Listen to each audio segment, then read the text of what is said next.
Class में हम लोग देखेंगे अवतल दर्पण के उपयोग, उत्तल दर्पण के उपयोग और अवतल दर्पण तथा उत्तल दर्पण में अंतर। ठीक है, तो सबसे पहले हम देखेंगे कि अवतल दर्पण का उपयोग में क्या क्या है।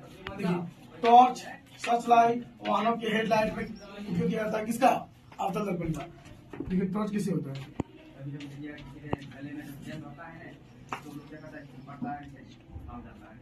ये टॉर्च है। ठीक है, तो टॉर्च में क्या होता है, यहाँ लगा होता है अवतल दर्पण, यहाँ लगा होता है, ऐसे लगा होता है, यहाँ होता है बल्ब।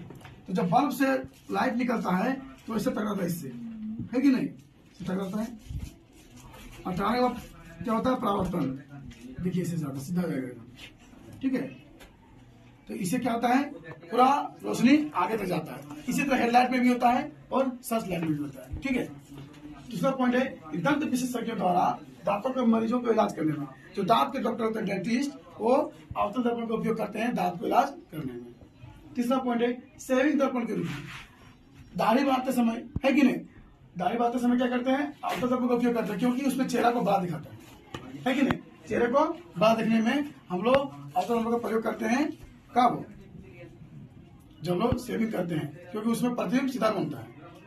चौथा पॉइंट है सौर भट्टियों में, सौर भट्टियों में इसका प्रयोग किया जाता है, क्योंकि जब सूर्य की प्रकाश उसमें आती है तो रिफ्लेक्शन पूरा एकदम सीधा बहुत लंबा जाता है, जिससे क्या होता है, उसका उपयोग उसमें होता है। नेक्स्ट पॉइंट है उत्तल दर्पण का उपयोग, वाहनों के पक्ष दृश्य दर्पण, जो बाइक होता है उसके बगल साइड में होता है कि नहीं, जो पीछे का दिखता है। तो उत्तल दर्पण का क्या खासियत है कि कितना भी बड़ा क्षेत्र हो, बड़ा क्षेत्र को वो छोटा करके दिखाता है।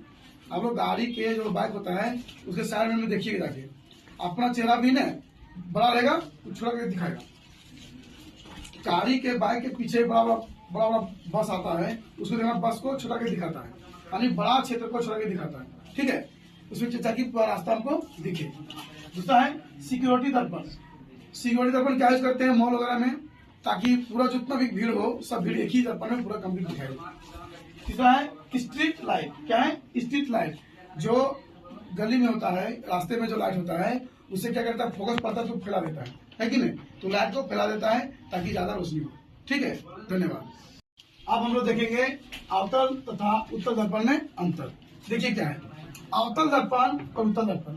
अवतल दर्पण में क्या होता है कि परावर्तक सतह जो होता है अंदर की ओर धंसा होता है। देखिए ये अवतल दर्पण है, ये हो गया, पेंट कर दिए इधर, इधर देखिए परावर्तक सतह ये हो गया, देखिए धंसा हुआ है। ठीक है, उत्तल में क्या है कि परावर्तक सतह बाहर की ओर उभरा होता है। उत्तल दर्पण देखिए ये है, इधर पेंट करेंगे तो परावर्तक सतह इधर हो जाएगा, देखिए बाहर की ओर उभरा हुआ है। दूसरा पॉइंट है इसमें उभरे हुए भाग को पेंट किया जाता है, किसमें, अवतल दर्पण में जो भाग उभरा हुआ है उसे हम लोग पेंट करते हैं, कर दिए। इसमें दूसरा पॉइंट क्या है, इसमें धंसे हुए भाग को पेंट किया जाता है। देखिए धंसा हुआ भाग कौन है, ये वाला है, तो इसमें पेंट कर देंगे।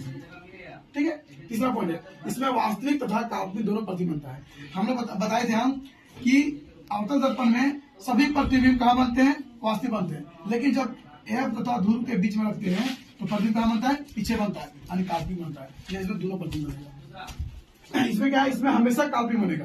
तो उत्तल दर्पण में क्या होता है, हमेशा प्रतिबिंब इधर बनेगा, यानी दर्पण के पीछे, यानी काल्पनिक बनेगा। चौथा है इसका फोकल बिंदु वास्तविक होता है, किसका, अवतल का, कि जब भी किरण आती है तो परावर्तन के बाद कहां से गुजरेगी, फोकस से। देखिए सब इधर से गुजरा है कि नहीं, तो कहा होगा इसका फोकल बिंदु कहाँ है, वास्तविक में। लेकिन देखिए वास्तविक कैसे है कि दर्पण के सामने भी है फोकस।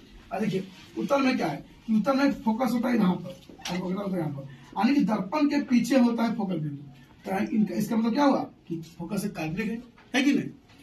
पांचवा पॉइंट, इसका दृष्टि क्षेत्र उत्तल दर्पण की तुलना में कम होता है।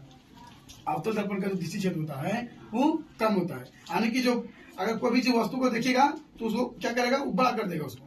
ठीक है, यानी उसको बड़ा को छोटा नहीं करेगा, यानी छोटा को बड़ा कर देगा। और उत्तल दर्पण में क्या करेगा कि जो बड़ा क्षेत्र रहेगा उसको छोटा कर दिखाता है। ठीक है, छठा पॉइंट है इसे अभिसारित दर्पण भी करते हैं। ये क्या करता है कि सभी किरण को क्या करता है, अभिसारित कर देता है, एक जगह मिला देता है। ये क्या कहते हैं, इसको अभिसारित दर्पण। और उत्तल दर्पण में क्या होता है, सभी किरण को फैला देता है कि नहीं, इसे कहेंगे अपसारी दर्पण। धन्यवाद।